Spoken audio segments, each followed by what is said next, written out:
Welcome to the Chronological One-Year Bible, January 27th. Today's reading is Job chapter 30, verse 1 through chapter 31, verse 40.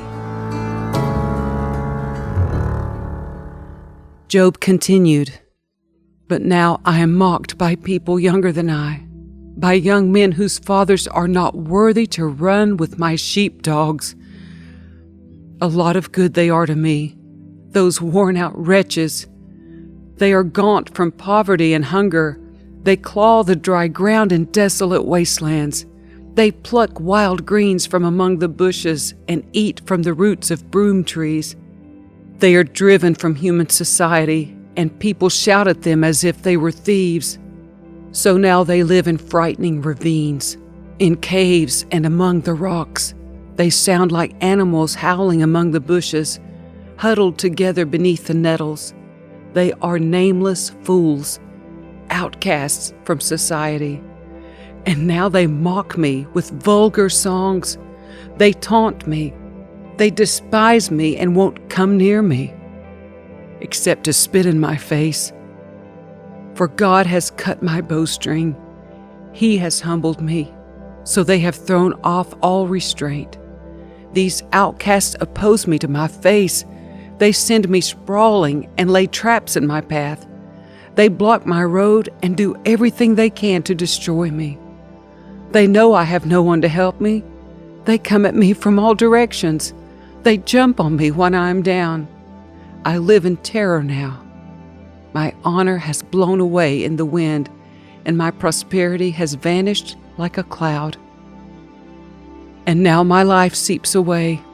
Depression haunts my days. At night my bones are filled with pain, which gnaws at me relentlessly. With a strong hand, God grabs my shirt. He grips me by the collar of my coat. He has thrown me into the mud. I'm nothing more than dust and ashes. I cry to you, O God, but you don't answer. I stand before you, but you don't even look. You have become cruel toward me. You use your power to persecute me. You throw me into the whirlwind and destroy me in the storm. And I know you are sending me to my death, the destination of all who live. Surely no one would turn against the needy when they cry for help in their trouble. Did I not weep for those in trouble? Was I not deeply grieved for the needy? So I looked for good, but evil came instead. I waited for the light, but darkness fell. My heart is troubled and restless. Days of suffering torment me. I walk in gloom without sunlight. I stand in the public square and cry for help. Instead, I am considered a brother to jackals and a companion to owls. My skin has turned dark, and my bones burn with fever. My harp plays sad music, and my flute accompanies those who weep.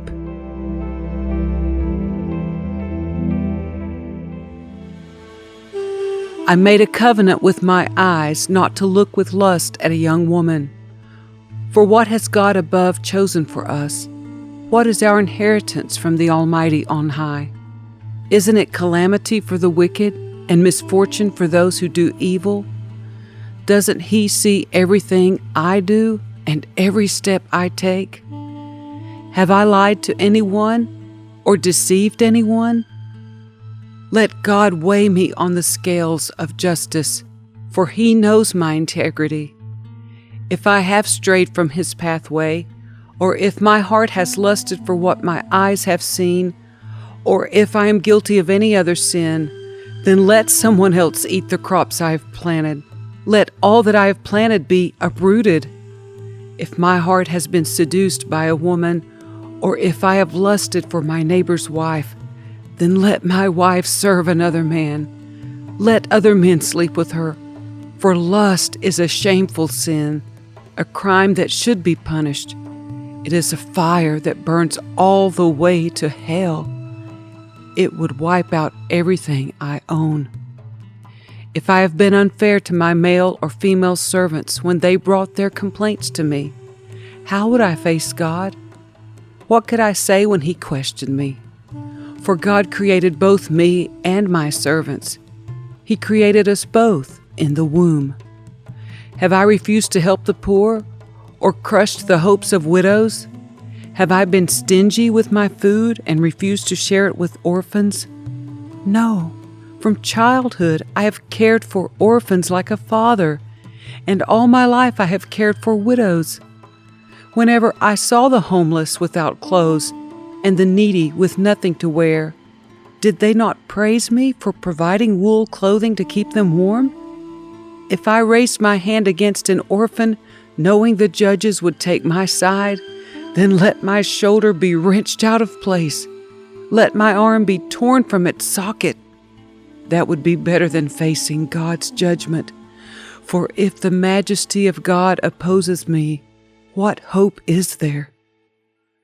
Have I put my trust in money, or felt secure because of my gold?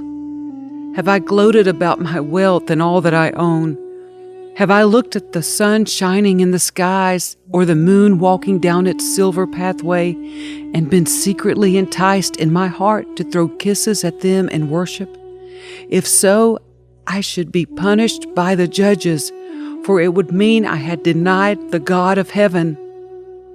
Have I ever rejoiced when disaster struck my enemies, or become excited when harm came their way? No, I have never sinned by cursing anyone or by asking for revenge. My servants have never said, "He let others go hungry." I have never turned away a stranger, but have opened my doors to everyone. Have I tried to hide my sins like other people do, concealing my guilt in my heart? Have I feared the crowd or the contempt of the masses, so that I kept quiet and stayed indoors? If only someone would listen to me. Look, I will sign my name to my defense. Let the Almighty answer me. Let my accuser write out the charges against me. I would face the accusations proudly. I would wear it like a crown, for I would tell him exactly what I have done. I would come before him like a prince.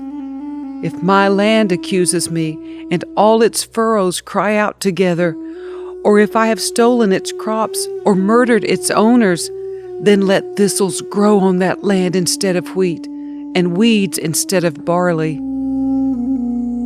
Job's words are ended.